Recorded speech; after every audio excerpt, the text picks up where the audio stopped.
Heavy chest ಇರುವಂತಹ blouse cutting. ಇವರಿಗೆ ಯಾವುದೇ ಥರ ಬ್ಲೌಸ್ ಸ್ಟಿಚಿಂಗ್ ಮಾಡಿದರೂ ಸಹ ಫ್ರಂಟಲ್ಲಿ ಅಷ್ಟು ಪರ್ಫೆಕ್ಟಾಗಿ ಕೂತ್ಕೊಳ್ತಾ ಇರಲಿಲ್ಲ. ಫ್ರಂಟ್ ಸ್ವಲ್ಪ ಲೂಸ್ ಅನ್ನೋ ಥರ ಹೇಳ್ತಾ ಇದ್ರು. ಹಾಗಾಗಿ ಇವರ ಬಾಡಿ ಮೆಜರ್ಮೆಂಟನ್ನು ತೆಗೆದುಕೊಂಡು ಇವತ್ತು ಮತ್ತು ಬೇರೆ ರೀತಿ ಕಟ್ಟಿಂಗನ್ನು ಮಾಡಿದ್ದೀನಿ. ಇದು 42 ಎದೆ ಸುತ್ತಳತೆಯ blouse cutting, back boat, front normal ಇರುವಂತಹ ಬ್ಲೌಸ್ ಕಟಿಂಗ್ ಆಗಿರುತ್ತೆ. ಯಾವ ರೀತಿಯಾಗಿ ಇವರ ಬ್ಲೌಸನ್ನು ನಾನು ಕಟಿಂಗ್ ಮಾಡಿದ್ದೀನಿ, ಎಲ್ಲ ಕಸ್ಟಮರ್ಗೂ ಒಂದೇ ಥರ ಬ್ಲೌಸನ್ನು ಕಟಿಂಗ್ ಮಾಡಬಾರ್ದು. ನಾರ್ಮಲಿ ನಾವು ಎಲ್ಲರಿಗೂ ಯಾವ ರೀತಿ ಕಟ್ ಮಾಡ್ತೀವಿ ನೋಡಿ, ಅದೇ ಥರ ಕಟ್ ಮಾಡಿದ್ರೆ ಕೆಲವು ಕಸ್ಟಮರಿಗೆ ಬ್ಲೌಸು ಸರಿಯಾಗಿ ಅಡ್ಜಸ್ಟ್ ಆಗೋದಿಲ್ಲ. ಹಾಗಾಗಿ ಅವರ ಬಾಡಿ ಮೆಜರ್ಮೆಂಟನ್ನು ತೆಗೆದುಕೊಂಡು ಅವರ ಬಾಡಿಗೆ ಯಾವ ರೀತಿ ಬೇಕಲ್ಲ ಆ ರೀತಿಯಾಗಿ ಕಟಿಂಗ್ ಮಾಡಬೇಕಾಗತ್ತೆ. ನೋಡಿ, ಮೊದಲನೇದಾಗಿ ಇವರಿಗೆ ಬ್ಲೌಸು, ಇವರು ಉದ್ದನೂ ಇದ್ದಾರೆ, ಆದರೆ ಬ್ಲೌಸ್ ಲೆಂತ್ ತುಂಬ ಇಟ್ಟರೆ ಇವರಿಗೆ ಉದ್ದದಲ್ಲಿ ಬ್ಲೌಸು ಸರಿಯಾಗಿ ಕೂತ್ಕೊಳ್ಳೋದಿಲ್ಲ. ಕಾರಣ ಇವರಿಗೆ ವೇಸ್ಟಿಂದ ಮೇಲ್ಗಡೆ ಇವರಿಗೆ ಜಾಸ್ತಿ ಮಾಂಸ ಥರ ಬಂದಿದೆ. ಹಾಗಾಗಿ ಬ್ಲೌಸ್ ಕೆಳಗಡೆ ಹೋಗದೇ ಇರೋದ್ರಿಂದ ಇವರಿಗೆ ಏನಾಗುತ್ತೆ ಅಂದರೆ ಆ ಬ್ಲೌಸ್ ಮೇಲ್ಗಡೆ ಬಂದು ಒಂಥರ ಲೂಸ್ ಅಂತ ಅನಿಸುತ್ತೆ. ಯಾಕಂದರೆ ನಾನು ಪ್ರೆಸೆಂಟ್ ನನ್ನ ಎದುರಿಗೆ ಹಾಕಿ ನೋಡಿದ ನಂತರ ಇವರಿಗೆ ಏನೇನು ಮಿಸ್ಟೇಕ್ ಆಗುತ್ತೆ ಅಂತ ನಾನು ನೋಡಿದ ಮೇಲೆ ಈ ಬ್ಲೌಸನ್ನು ಅಲ್ಟ್ರೇಷನ್ ಮಾಡಿ, ಅಂದರೆ ಯಾವ ರೀತಿಯಾಗಿ ಕಟ್ಟಿಂಗ್ ಮಾಡಬೇಕು, ನಾನು ಯಾವ ಮಿಸ್ಟೇಕನ್ನು ಅವಾಯ್ಡ್ ಮಾಡಬೇಕು ಅನ್ನೋದನ್ನು ಈ ಬ್ಲೌಸಲ್ಲಿ ನಾನು ಇದು ಮಾಡ್ತಾಯಿದ್ದೀನಿ. ಆನಂತರ ಇವ್ರದ್ದು ಶೋಲ್ಡರ್ ಮತ್ತು ನೆಕ್ಕು. ಶೋಲ್ಡರ್ ಬಂದು ಇವರಿಗೆ ಅವರ ಶೋಲ್ಡರ್ ಎಷ್ಟಿದೆಯಲ್ಲ ಅದರಲ್ಲಿ ಅರ್ಧ ಇಟ್ಟಿದ್ದೀನಿ, 8.5. ಹಾಗೆ ಆರ್ಮ್ ಹೋಲ್ ಡೌನಿಂಗನ್ನು ಸಹ 8.5 ತೆಗೆದುಕೊಂಡಿದ್ದೀನಿ.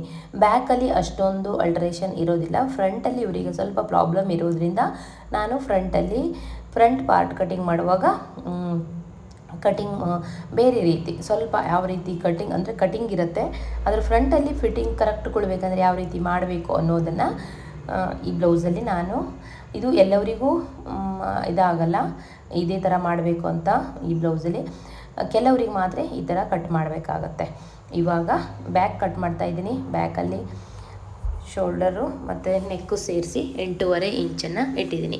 ಅದರಲ್ಲಿ ಇವರಿಗೆ ಶೋಲ್ಡರ್ 3 ಇಂಚ್ ಬರೋ ಥರ, ನೆಕ್ 5.5 ಬರೋ ಥರ ಇಟ್ಕೊಂಡು ಈ ರೀತಿ ಇಟ್ಕೊಂಡಿದ್ದೀನಿ. ಬ್ಯಾಕ್ ಪಾರ್ಟನ್ನು ಇದು ಕಟ್ ಮಾಡ್ತಾ ಇರೋದು ನೋಡಿ. ಇವ್ರದ್ದು ಶೋಲ್ಡರ್ ಎಷ್ಟಿದೆಯಲ್ಲ, ಫುಲ್ ಶೋಲ್ಡರ್ ಎಷ್ಟಿದೆ ಅದರಲ್ಲಿ ಹಾಫ್ ಮಾಡಿ ಇಟ್ಕೊಂಡಿದ್ದೀನಿ. ಇದು ಬೋಟ್ ನೆಕ್ ಹೊಲಿಯೋದ್ರಿಂದ ಇಲ್ಲಿಂದ 3 ಇಂಚು ಕೆಳಗಡೆ ತಗೊಳ್ತಾ ಇದ್ದೀನಿ. 3 ಇಂಚಿಗೆ ಒಂದು ಈ ಥರ ಬಾಕ್ಸ್ ಮಾಡಿ ಬೋಟ್ ಶೇಪಲ್ಲಿ ಒಂದು ಮಾರ್ಕಿಂಗನ್ನು ಹಾಕ್ಕೊಳ್ತೀನಿ.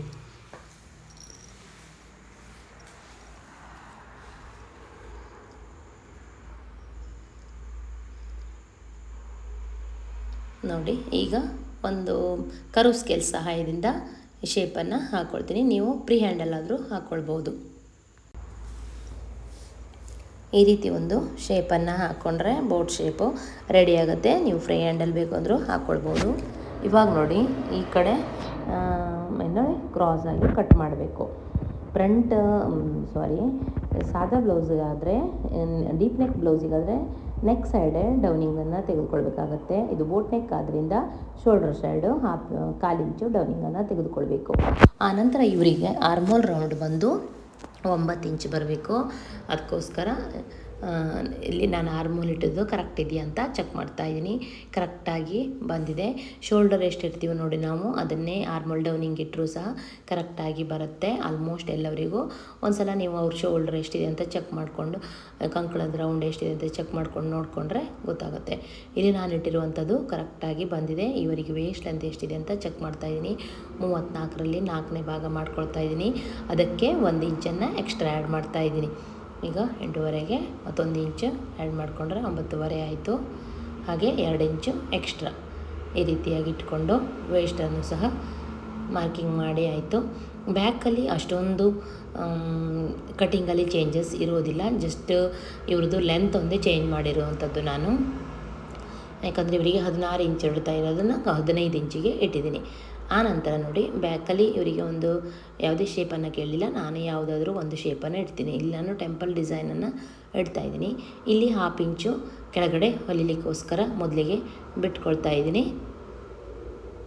ಒಂದು 1/2 ಇಂಚು ಮೊದಲಿಗೆ ಬಿಟ್ಕೊಳ್ಬೇಕು. ಆನಂತರ ಇಲ್ಲಿ ಈ ಕಡೆಯಿಂದ ಮೇಲ್ಗಡೆ ಒಂದು 1/4 ಇಂಚು ಕ್ರಾಸಾಗಿ ಕಟ್ ಮಾಡಬೇಕಾಗತ್ತೆ.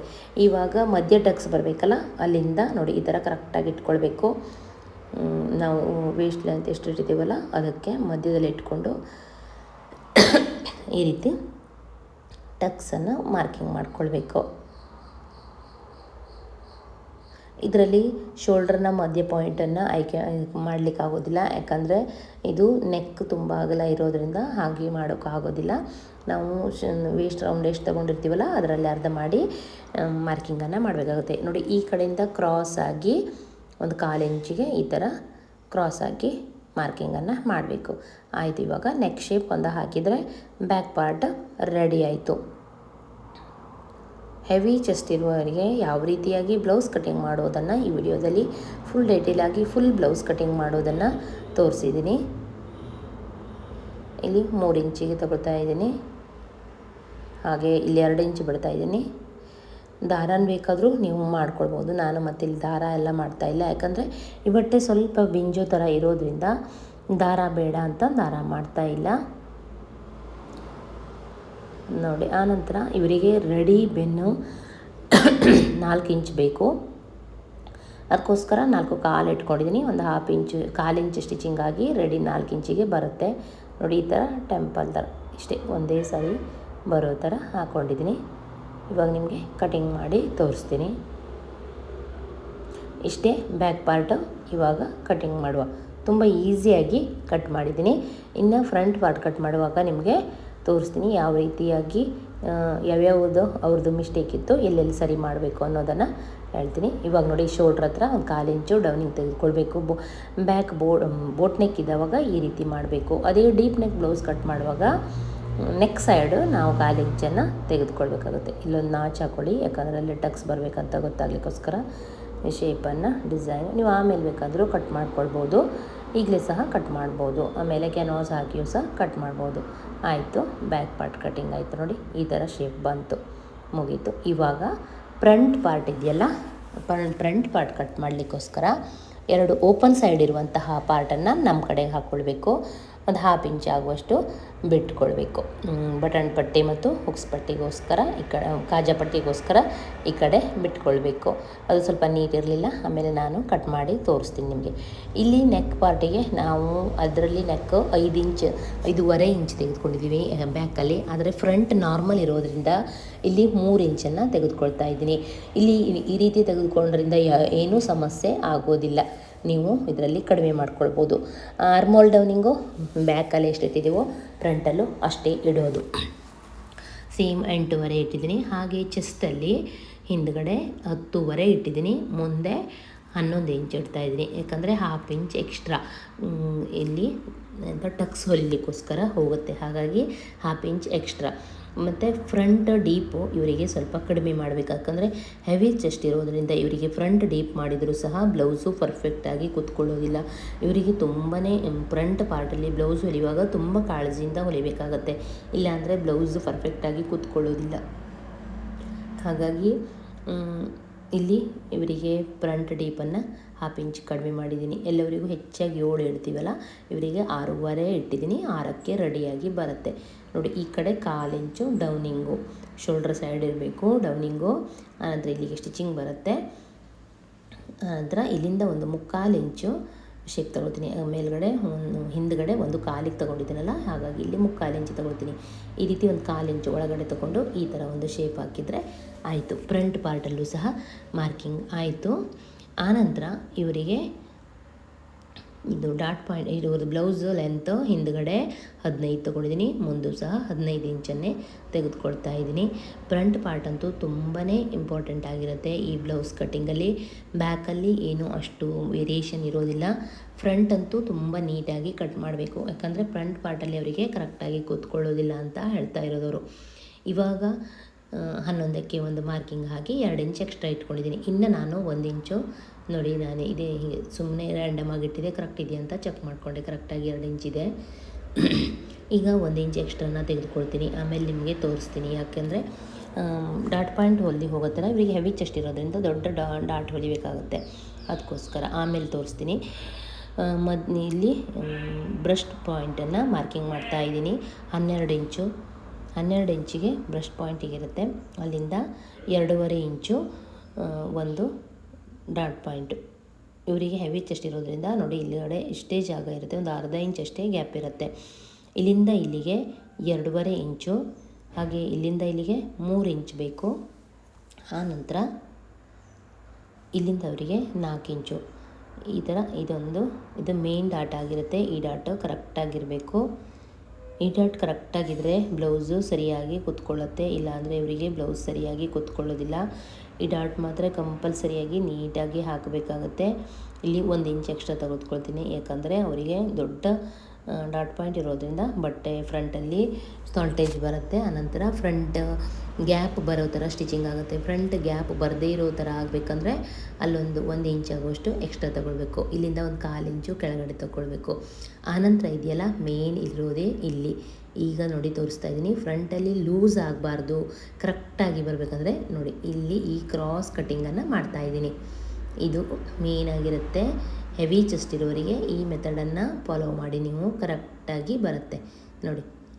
ಈ ಥರ ಮಾಡೋದ್ರಿಂದ ಇವರಿಗೆ ಚೆಸ್ಟು ಜಾಸ್ತಿ ಬರಬೇಕು, ಹಾಗೆ ಫ್ರಂಟಲ್ಲಿ ಒಂಥರ ಲೂಸ್ ಅನ್ನೋದು ಇಲ್ಲಿ ಅವಾಯ್ಡ್ ಆಗುತ್ತೆ. ಈ ರೀತಿ ಮಾಡಿ ನೀವು ಕಟ್ ಮಾಡಿದ್ರೆ ನಿಮ್ಮ ಬ್ಲೌಸ್ ಅನ್ನೋದು ಪರ್ಫೆಕ್ಟಾಗಿ ಕೂತ್ಕೊಳ್ಳುತ್ತೆ ಮತ್ತು ಕರೆಕ್ಟಾಗಿ ಬರುತ್ತೆ ನೋಡಿ. ಈ ರೀತಿ ಇಲ್ಲಿ ನಮಗೆ ಕ್ರಾಸ್ ಬೆಲ್ಟು ನಾನು ಎಲ್ಲದಕ್ಕೂ 3 ಮತ್ತು ಈ ಕಡೆ 2.5 ತೆಗೆದುಕೊಳ್ತಾ ಇದ್ದೆ. ಇವತ್ತು ಈ ಕಡೆ 2.5, ಇಲ್ಲಿ 2 ಇಂಚು ಅಂದರೆ ಸ್ವಲ್ಪ ಚಿಕ್ಕದಾಗಿ ಕ್ರಾಸ್ ಬೆಲ್ಟನ್ನು ತೆಗೆದುಕೊಳ್ತಾ ಇದ್ದೀನಿ. 2.5 ಅಂದರೆ ಆಮೇಲೆ 3.5ಗೆ ಕ್ರಾಸ್ ಬೆಲ್ಟ್ ರೆಡಿಯಾಗಿ ಬರುತ್ತೆ. 3.5 ಅಂದರೆ ಆಮೇಲೆ ಅದು 2.5ಗೆ ರೆಡಿಯಾಗಿ ಬರುತ್ತೆ. ಈ ಥರ ಮಾಡಿಕೊಂಡು ಇದೆ ಎಲ್ಲ ಬ್ಲೌಸಲ್ಲೂ ಯಾವ ಥರ ಕಟಿಂಗ್ ಮಾಡ್ತೀರಲ್ಲ ಅದೇ, ಆದರೆ ಮೆಜರ್ಮೆಂಟ್ ಸ್ವಲ್ಪ ಚೇಂಜ್ ಇರುತ್ತೆ ಇವರಿಗೆ ನೋಡಿ. ಈ ಥರ ಮಿಡಲು ಇವರಿಗೆ 2.5 ಇಂಚಷ್ಟು ಗ್ಯಾಪ್ ಕೊಟ್ಟಿದ್ದೀನಿ ನಾನು, ಯಾಕಂದರೆ ತುಂಬ ಹೆವಿ ಚೆಸ್ಟ್ ಇದು. ಹಾಗಾಗಿ ಇವರಿಗೆ ಚೆಸ್ಟ್ ಹೆವಿ ಇರೋದ್ರಿಂದ ಬ್ಲೌಸು ಒಂಥರ ಮುಂದೆ ಬಂದಿರೋ ಥರ ಮುಂದೆ ಬಂದು ಕೂತ್ಕೊಂಡ ಥರ ಆಗುತ್ತೆ. ಹಿಂಬದಿಗೆ ಶೋಲ್ಡ್ರ್ ಹತ್ರ ಸರಿಯಾಗಿ ನೀಟಾಗಿ ಕೂತ್ಕೊಳ್ಳೋದಿಲ್ಲ ಈ ಥರ ಬಾಡಿ ಇರೋರಿಗೆ. ಹಾಗಾಗಿ ನೀಟಾಗಿ ಕಟ್ ಮಾಡಬೇಕಾಗತ್ತೆ ನೀವು ನೋಡಿ. ಇವಾಗ ಮಾರ್ಕಿಂಗ್ ಮಾಡಿದ್ರೆಲ್ಲ ಕಟ್ ಮಾಡ್ತೀನಿ ನೋಡಿ. ಇದನ್ನು ಈ ರೀತಿ ಕ್ರಾಸಲ್ಲಿ ಕಟ್ ಮಾಡಬೇಕು. ಮೊದಲಿಗೆ ನಾನು ಇಲ್ಲಿ ಕರೆಕ್ಟಾಗಿರಲಿಲ್ಲ ಅಂತ ಕಟ್ ಮಾಡಿ ತೆಗಿತಾ ಇದ್ದೀನಿ. ಆನಂತರ ನೋಡಿ ಇದನ್ನು ಈ ರೀತಿ ಕ್ರಾಸಾಗಿ ಕಟ್ ಮಾಡ್ತೀನಿ. ಇದು ಕಂಪಲ್ಸರಿ ಮಾಡಬೇಕು ನೀವು, ಇಲ್ಲ ಅಂದರೆ ಬ್ಲೌಸು ಪರ್ಫೆಕ್ಟಾಗಿ ಬರೋದಿಲ್ಲ. ಇದು ಹೆವಿ ಚೆಸ್ಟ್ ಇದ್ದಾವಾಗ ಮಾತ್ರ ಈ ಮೆಥಡನ್ನು ಫಾಲೋ ಮಾಡಬೇಕು. ಉಳಿದಿರುವಾಗ ಬೇಕು ಅಂತ ಇಲ್ಲ, ಬ್ಲೌಸು ಈ ಥರ ಕಟಿಂಗ್ ಮಾಡಬೇಕಂತ ಇಲ್ಲ. ಹೆವಿ ಚೆಸ್ಟ್ ಇದ್ದು ಅವರಿಗೆ ಬ್ಲೌಸಲ್ಲಿ ಫ್ರಂಟ್ ಪಾರ್ಟಲ್ಲಿ ಕರೆಕ್ಟಾಗಿ ಬರ್ತಾ ಇಲ್ಲ ಅಂದಾಗ ಈ ಮೆಥಡನ್ನು ಫಾಲೋ ಮಾಡಿ ನೋಡಿ. ಆಯ್ತೀಗ ಇಷ್ಟೇ, ಇದಿಷ್ಟು ಮಾಡಿದ್ರೆ ನೀವು ಬ್ಲೌಸ್ ಪಾರ್ಟ್ ಕರೆಕ್ಟಾಗಿ ಬರುತ್ತೆ. ಈಗ ಸ್ಲೀವ್ಸ್ ಕಟಿಂಗಲ್ಲಿ ಯಾವುದೇ ಥರ ಅಂತಹ ಇರೋದಿಲ್ಲ. ಆಲ್ಮೋಸ್ಟ್ ಎಲ್ಲ ಸ್ಲೀವ್ಸ್ ಕಟಿಂಗ್ ಒಂದೇ ಥರ ಆಗಿರುತ್ತೆ. ಸ್ಲೀವ್ಸಲ್ಲಿ ಏನು ಬದಲಾವಣೆಗಳೇ ಇರೋದೇ ಫ್ರಂಟ್ ಪಾರ್ಟಲ್ಲಿ ಮಾತ್ರ ನಾವು ಕರೆಕ್ಟಾಗಿ ಬ್ಲೌಸ್ ಕಟಿಂಗ್ ಮಾಡೋ ಕಲ್ತ್ಕೊಂಡ್ರೆ ಬ್ಲೌಸ್ ಪರ್ಫೆಕ್ಟಾಗಿ ಬರುತ್ತೆ. ಬ್ಯಾಕು ಸಹ ಅಷ್ಟೊಂದು ಇರೋದಿಲ್ಲ ನೋಡಿ. ಈಗ ಬ್ಲೌಸ್ನ ಉದ್ದ ಎಷ್ಟು ಬೇಕೋ ಅದಕ್ಕೆ ಬ್ಲೌಸ್ ಉದ್ದ 11 ಬೇಕು ಇವರಿಗೆ, ಅಂದರೆ ರೆಡಿ 10ಕ್ಕೆ ಬರುತ್ತೆ. ಇಲ್ಲಿ 6 ಇಂಚ್ ಬೇಕು, 2 ಇಂಚ್ ಎಕ್ಸ್ಟ್ರಾ. ಆನಂತರ ಇಲ್ಲಿಂದ ಇಲ್ಲಿಗೆ 9 ಇಂಚ್ ಬೇಕು ಅವ್ರಿಗೆ ಡೌನಿಂಗು. ಹೀಗೆ ಒಂದು ಶೇಪನ್ನು ಹಾಕಿದ್ದೀನಿ. ಯಾವ ರೀತಿಯಾಗಿ ಸ್ಲೀವ್ ಶೇಪನ್ನು ನಾವು ಈಸಿಯಾಗಿ ಕಟ್ ಮಾಡಬೇಕು ಅನ್ನೋದನ್ನು ನಾನು ತುಂಬ ವಿಡಿಯೋಗಳನ್ನು ಹಾಕಿದ್ದೀನಿ. ಸ್ಲೀವ್ಸನ್ನು ಯಾವ ರೀತಿಯಾಗಿ ಕಟ್ ಮಾಡೋದು ಈಸಿಯಾಗಿ ಅನ್ನೋದನ್ನು ಅದರಲ್ಲಿ ನೀವು ಡಿಟೇಲಾಗಿ ನೋಡ್ಬೋದು. ವಿಡಿಯೋ ಇಷ್ಟವಾಗಿದ್ದರೆ ಒಂದು ಲೈಕ್ ಮಾಡಿ, ಹಾಗೆ ಫ್ರೆಂಡ್ಸ್ ಆ್ಯಂಡ್ ಫ್ಯಾಮಿಲಿಗೆ ಶೇರ್ ಮಾಡಿ. ಕ್ರಾಸ್ ಬೆಲ್ಟನ್ನು ಯಾವ ರೀತಿ ಕಟ್ ಮಾಡಬೇಕು ಅನ್ನೋದನ್ನು ತೋರಿಸ್ತಾ ಇದ್ದೀನಿ. ಈ ರೀತಿ ಕ್ರಾಸ್ ಬೆಲ್ಟು ಇವಾಗ ಸ್ವಲ್ಪ ಸಣ್ಣ ಸೈಜಿನ ಕ್ರಾಸ್ ಬೆಲ್ಟನ್ನು ರೆಡಿ ಮಾಡಿದ್ದೀನಿ ಇವರಿಗೆ. ಈಗ ಈ ಕಟಿಂಗ್ ಆಗಿರುವಂತಹ ಲೈನಿಂಗ್ ಬಟ್ಟೆನ ಮೇನ್ ಫ್ಯಾಬ್ರಿಕ್ ಮೇಲೆ ಇಟ್ಟು ಕಟಿಂಗ್ ಮಾಡಿಕೊಂಡ್ರೆ ಆಯಿತು. ಇದು ಸ್ಲೀವ್ಸನ್ನು ಇಟ್ಟು ಎಲ್ಲ ಕಡೆಗೂ ಸ್ವಲ್ಪ ಲೈನಿಂಗ್ ಮೇನ್ ಫ್ಯಾಬ್ರಿಕನ್ನು ಸ್ವಲ್ಪ ಹೆಚ್ಚನ್ನು ಇಟ್ಟು ಕಟಿಂಗ್ ಮಾಡಿಕೊಂಡ್ರೆ ಸ್ಟಿಚಿಂಗ್ ಮಾಡುವಾಗ ನಮಗೆ ತುಂಬ ಈಸಿ ಆಗುತ್ತೆ. ನಾನಿಲ್ಲಿ ಈ ರೀತಿ ರ್ಯಾಂಡಮ್ ಆಗಿ ಕಟ್ ಮಾಡ್ಕೊಳ್ತಾ ಇದ್ದೀನಿ, ಯಾಕಂದರೆ ಬ್ಲೌಸ್ ಪೀಸ್ ಇದರಲ್ಲಿ ತುಂಬ ದೊಡ್ಡದಾಗಿತ್ತು, ಅಂದರೆ ಎಲ್ಲೂ ಪ್ಯಾಚ್ ಬರೋ ಥರ ಇರಲಿಲ್ಲ. ಹಾಗಾಗಿ ಇದು ದೊಡ್ಡ ಸೈಜಿನ ಬ್ಲೌಸ್ ಆದರೂ ಸಹ ಬ್ಲೌಸ್ ಪೀಸ್ ಸ್ವಲ್ಪ ದೊಡ್ಡ ಬಂದಿದ್ದರಿಂದ ನಮಗೆ ಎಲ್ಲೂ ಪ್ಯಾಚ್ ಅಂತ ಅನ್ನಿಸ್ಲಿಲ್ಲ. ಹಾಗಾಗಿ ಸ್ವಲ್ಪ ಜಾಸ್ತಿ ಅಂತ ಇಟ್ಕೊಂಡು ಕಟಿಂಗನ್ನು ಮಾಡಿಕೊಂಡೆ. ಇದರಲ್ಲಿ ನಾನು ಪೈಪಿಂಗ್ ಆಗಲಿ ಯಾವುದೇ ಥರದನ್ನು ತೋರಿಸ್ಲಿಲ್ಲ. ಮೇನಾಗಿ ಫ್ರಂಟ್ ಪಾರ್ಟಿಂದ ಕಟ್ ಮಾಡೋದು ತೋರಿಸಿದಿತ್ತು, ಹಾಗಾಗಿ ಅದನ್ನೊಂದೇ ತೋರಿಸಿದ್ದೀನಿ. ನೋಡಿ ಆಯ್ತು. ಇವಾಗ ಇದೇ ಥರ ಕ್ರಾಸ್ ಬೆಲ್ಟ್ ಕಟಿಂಗ್ ಮಾಡಿದ್ರೆ ಆಯಿತು. ನನ್ನ ಚಾನಲನ್ನು ಯಾರಾದರೂ ಹೊಸದಾಗಿ ನೋಡ್ತಾ ಇದ್ದರೆ ಸಬ್ಸ್ಕ್ರೈಬ್ ಮಾಡ್ಕೊಂಡು ನೋಡಿರಿ, ಹಾಗೆ ಪಕ್ಕದಲ್ಲಿರುವ ಬೆಲ್ ಬಟನನ್ನು ಒತ್ತಿರಿ, ಹಾಗೆ ಹೈಪನ್ನು ಸಹ ಮಾಡಿರಿ. Thank you friends, thank you.